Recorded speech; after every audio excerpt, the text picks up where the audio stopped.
El sol aún no había alcanzado su punto más alto cuando el delta empezó a cambiar. No fue con un movimiento visible desde lejos, ni un ruido perceptible para quienes no sabían qué buscar. Fue un ajuste silencioso, casi imperceptible, como cuando una maquinaria compleja entra en su fase crítica. A las 14:30 horas, hora local, 4 drones FPV ucranianos despegaron desde una franja de terreno bajo, 2 kilómetros al oeste de la orilla del río Dnieper. Sus motores eléctricos apenas dejaron rastro acústico mientras ganaban altura, alineándose con rutas programadas minutos antes. No era un lanzamiento de prueba, era una intercepción planeada al segundo. Al otro lado del delta, 4 lanchas rusas avanzaban río arriba siguiendo canales estrechos. No navegaban rápido, pero lo hacían con determinación, cargadas con suministros destinados a puestos de observación adelantados. La inteligencia ucraniana había seguido ese patrón durante días, mismos horarios, mismas rutas, mismos márgenes de seguridad antes de la puesta de sol. Lo que los operadores no sabían, y no podían saber en ese momento, era que un dron Lancet ruso ya había detectado emisiones breves en la zona y había iniciado su propia búsqueda. Los FPV ascendieron hasta los 10 metros y aceleraron rumbo sureste. En las pantallas de los operadores, el mundo aparecía fragmentado en canales serpenteantes, marismas brillantes y manchas oscuras de vegetación densa. El delta del Dnieper se extendía como un laberinto vivo, donde cada curva podía ocultar movimiento. Más allá de la siguiente inflexión del río, todavía fuera del encuadre, las lanchas rusas avanzaban hacia un punto donde el terreno obligaba a reducir velocidad. Ucrania había marcado ese punto como cuello de botella. Allí, la emboscada debía cerrarse. Ambos bandos avanzaban sin verse. Uno transportaba carga, el otro transportaba intención. La distancia entre ellos se reducía rápidamente, pero desde una altitud mayor. Invisible para quienes miraban el agua, el Lancet ruso había comenzado su descenso. La primera advertencia no llegó por telemetría ni por alerta automática. Llegó de un observador humano. El soldado, apostado unos metros detrás de los operadores, levantó la vista y señaló al cielo. El operador principal apenas tuvo tiempo de apartar los ojos de su pantalla. Contra el fondo, claro de las nubes, un punto oscuro descendía a velocidad creciente. En segundos, su forma se definió con claridad. Un triángulo, un Lancet ruso en picado directo hacia su posición. La imagen del FPV seguía mostrando al dron a 6 kilómetros del objetivo, estable, sin interferencias. Pero eso ya no importaba. El peligro estaba encima. El operador no pidió confirmación. Arrancó el cable de la antena principal, tomó el conector de respaldo y echó a correr hacia la trinchera más cercana. Su compañero ya se desplazaba hacia el punto de control secundario, 500 metros más al norte, siguiendo el protocolo aprendido a fuerza de repetición. Sobre ellos, el Lancet ajustó su ángulo. Su sensor térmico se fijó en el calor residual de la posición que acababan de abandonar. 3 segundos. 2. 1. Ambos hombres se lanzaron al refugio reforzado con madera cuando el dron impactó detrás de ellos. La explosión levantó una columna de tierra de más de 6 metros. La carga conformada de 3 kilogramos generó un chorro de cobre capaz de perforar acero. En ese punto, atravesó tierra compactada y tablones, dejando un cráter irregular. El suelo tembló. La onda expansiva recorrió la trinchera. Fragmentos de madera cayeron sobre los cascos, pero arriba, en el cielo, nada detuvo a los drones ya lanzados. Los FPV seguían su curso. A 2,5 kilómetros de su ruta inicial, cruzaron su primer punto de referencia visual. Un puente de madera destruido, colapsado sobre sí mismo, marcado en los mapas como guía de navegación. Los algoritmos ajustaron mínimamente el rumbo. Las lanchas rusas seguían avanzando río arriba, cortando estelas limpias en canales cada vez más estrechos. Si el control no se restablecía pronto, existía el riesgo real de perder la señal antes de alcanzar el punto de intercepción. Ahí fue donde la red de malla demostró por qué había sido desplegada. No improvisó, ejecutó. 5 nodos de radio estaban distribuidos a lo largo de 5 kilómetros, cada uno verificando hasta sus vecinos 10 veces por segundo. Cuando el nodo principal dejó de responder, las tablas de enrutamiento se actualizaron en 100 milisegundos. El nodo de respaldo autenticado tomó el control en 50, tan rápido que los FPV no detectaron interrupción alguna. Telemetría estable, señal limpia, núcleos de salida sin variación. Los drones cruzaron una cuenca poco profunda. Las lecturas de batería marcaban 85%, margen suficiente para alcanzar el área objetivo y conservar reserva para maniobras evasivas. Pero para los operadores, el problema había cambiado. Ya no era el ataque, era el alcance. Al verse obligados a replegarse hacia trincheras más profundas, la distancia entre ellos y los FPV aumentaba. Cada metro hacia atrás acercaba el límite efectivo del enlace.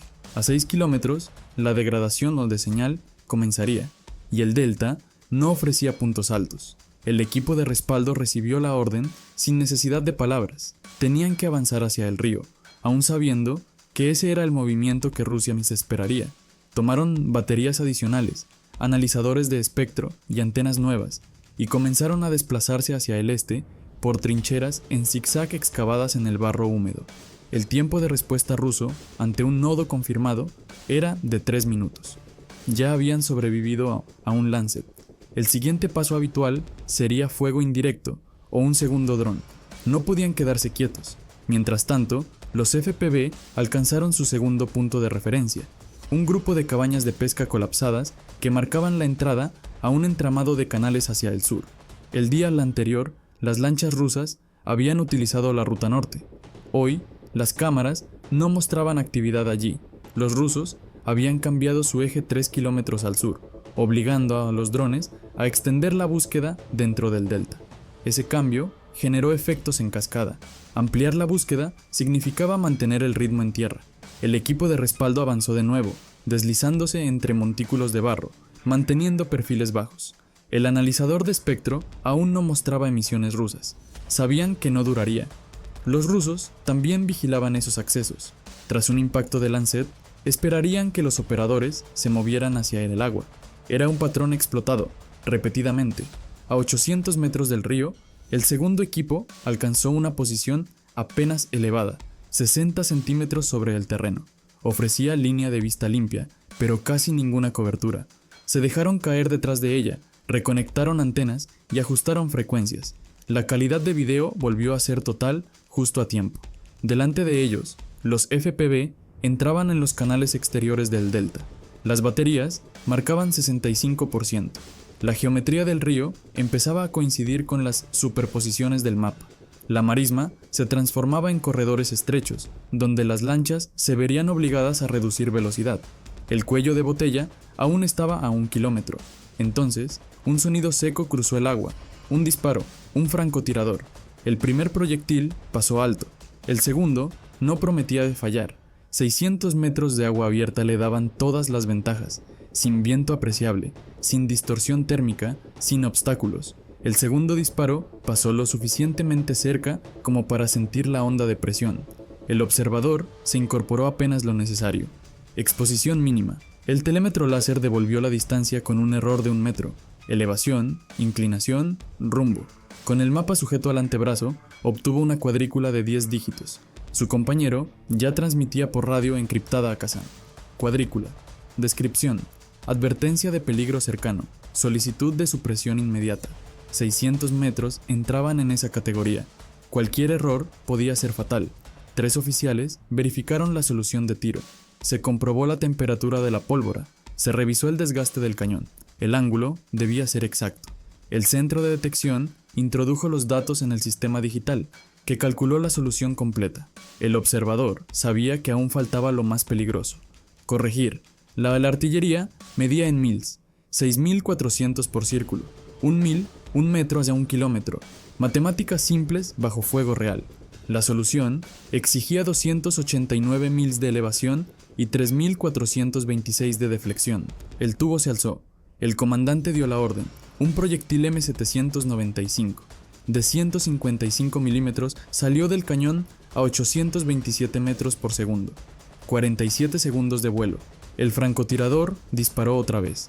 El tercer tiro impactó en el parapeto, a un pie del codo del observador. Cada disparo se acercaba más. El observador se levantó de nuevo. A través de la retícula, el impacto cayó 50 metros a la izquierda. Pulsó la radio. Derecha 50, añadir 25. 3 proyectiles más siguieron en menos de 30 segundos, cada uno con 10 kilogramos de composición B. La segunda salva llegó rápida. Uno corto, otro largo. El tercero impactó directamente sobre la posición del tirador. La orilla opuesta se convirtió en una nube de tierra y vegetación. El fuego cesó. No era seguridad, era una ventana. El tercer equipo, 2 kilómetros al norte, recibió la señal, y 3 FPV nuevos despegaron, obtuvieron bloqueo satelital y se orientaron hacia el sur. En el parapeto, los operadores revisaron pantallas. Sus drones originales se internaban más en los canales del sur. Las baterías descendían por debajo del 60%. El agua se oscurecía entre los juncos. El delta obligaba a elegir rutas. Entonces apareció el destello. Estelas, firmas térmicas. 4 formas, 4 motores, 4 lanchas rusas avanzando juntas hacia el cuello de botella. La intercepción ya no era una posibilidad, era inevitable. El silencio duró apenas un instante, lo suficiente para que los operadores ucranianos apoyaran los antebrazos, fijaran la respiración y comenzaran a introducir nuevas coordenadas en el sistema. A partir de ese momento, todo se mediría en segundos. El tercer equipo ya había lanzado sus drones. Venían rápido, bajos y alineados, pero el cielo ya no era exclusivo. Los ucranianos no eran los únicos cazando. El primer FPV ruso apareció alto, a las 2 en punto. El segundo surgió bajo, por la izquierda, a las 9. El tercero entró de frente, directo al eje de avance. No era casualidad. Los rusos habían aprendido a trabajar en grupo, a cerrar salidas, a cubrir vectores de escape como una red que se aprieta desde todos los ángulos. El analizador de espectro del operador ucraniano no dejaba lugar a dudas. 3 emisiones claras en 5,88 GHz, 25 vatios cada una. Balizas electromagnéticas brillando a casi 2 kilómetros. Aquello no era ocultamiento, era detección mutua, todos visibles para todos. Detectar drones FPV es sencillo para ambos bandos. Todo dron que no use cable de fibra óptica tiene que transmitir video y telemetría de vuelta para su operador. Esa señal no es direccional, no es un rayo, es una bombilla encendida en todas direcciones. Cualquier receptor dentro del radio puede verla, aunque no pueda descifrar la imagen. Basta con saber que está ahí y que se está acercando. Los rusos habían convertido esa realidad en rutina. Analizadores de espectro, baratos, algunos de menos de $40, bastaban para mostrar cada transmisión en el aire. Una subida repentina en 5,745 GHz significaba un dron en movimiento, señal creciente, distancia decreciente, varias señales, varios drones. Simple. También habían desarrollado una doctrina específica para el Delta. Aquí, la defensa aérea clásica no funcionaba. Los drones volaban demasiado bajo, demasiado lento, demasiado pequeños. Los inhibidores eran caros, pesados y afectaban a los propios sistemas. Pero un FPV costaba $500. Lanzar 6, perder 5 y derribar un enemigo seguía siendo un intercambio favorable. Por eso colocaban operadores cada 2 kilómetros a lo largo del río, cada uno con 10 drones listos, baterías cargadas y rutas memorizadas. Cuando aparecían drones ucranianos, no seleccionaban, lanzaban todo. El FPV ruso líder se dejó caer desde arriba, apuntando al punto ciego justo encima de la cámara del dron ucraniano. En la pantalla, la sombra creció de golpe. El operador reaccionó con un giro de tonel brusco. El ruso falló por 2 metros y remontó con violencia. Pero eso también estaba previsto. El segundo FPV ruso ya estaba colocado exactamente donde el ucraniano intentaría evadir. El operador cortó el acelerador por completo. El dron cayó como una piedra. El segundo ruso pasó de largo, anticipando que mantendría altitud. Pero caer significaba acercarse al agua. Y allí estaba el tercero. La física del combate entre drones es despiadada.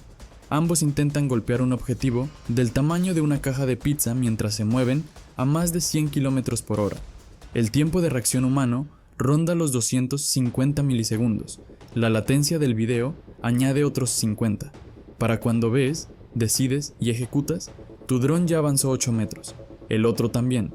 Siempre apuntas al pasado. El piloto ucraniano tiró de los mandos con fuerza. Los motores gritaron al máximo.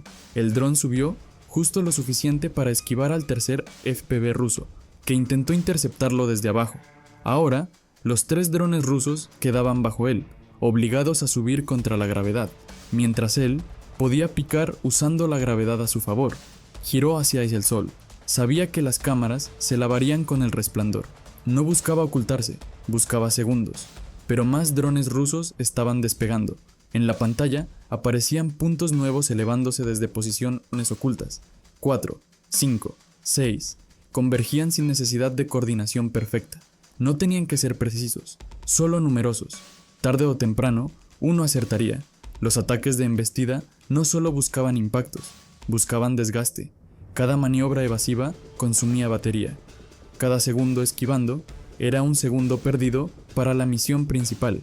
El estrés se acumulaba, drones enemigos arriba, batería bajando, lanchas abajo, y la certeza de que en tierra alguien ya estaría calculando coordenadas para morteros. Algunos operadores cedían hasta esa presión y abortaban con la mitad de la batería intacta. Otros seguían hasta que el dron caía sin energía. Hoy no iba a ser uno de esos días. En el borde de la visión periférica apareció lo que estaba buscando. Movimiento lineal, estelas claras, 4 Zodiacs avanzando por un canal estrecho, no las 3 desesperadas, 10 metros de ancho. Formación de columna, ninguna maniobra evasiva. No sabían que sobre sus cabezas se libraba otra batalla. El indicador de batería cambió a ámbar, 35%. El operador decidió, marcó las coordenadas exactas para la segunda oleada, que ya estaba en el aire, y para los otros 3 drones que seguían operativos. Luego, evadir o caer intentándolo. Transmitió los datos mientras aceleraba directamente hacia el FPV ruso más cercano, un juego de gallina a 100 km por hora. El piloto ruso rompió hacia la derecha. Su dron valía más que impedir la observación.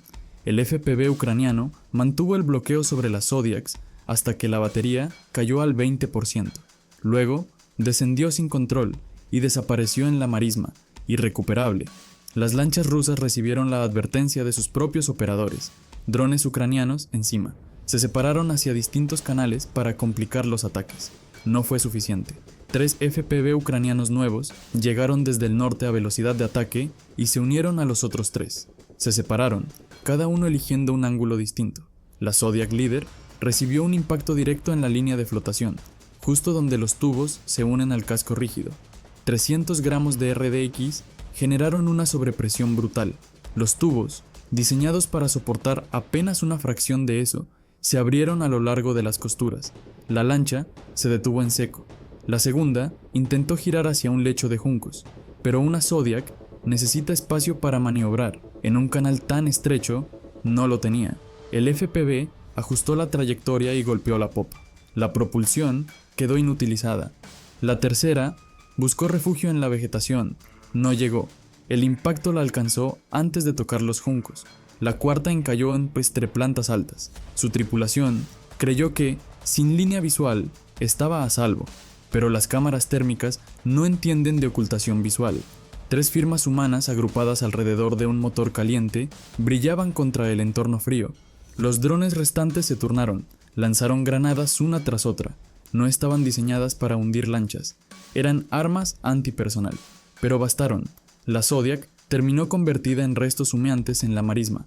4 lanchas eliminadas, suministros que no llegarían antes del anochecer, puestos de observación que quedarían sin apoyo, 5 kilómetros de ribera sin vigilancia durante 72 horas. En tierra, los operadores ucranianos ya se estaban desplazando otra vez, adelantándose a los morteros y a los próximos Lancets, que con seguridad vendrían.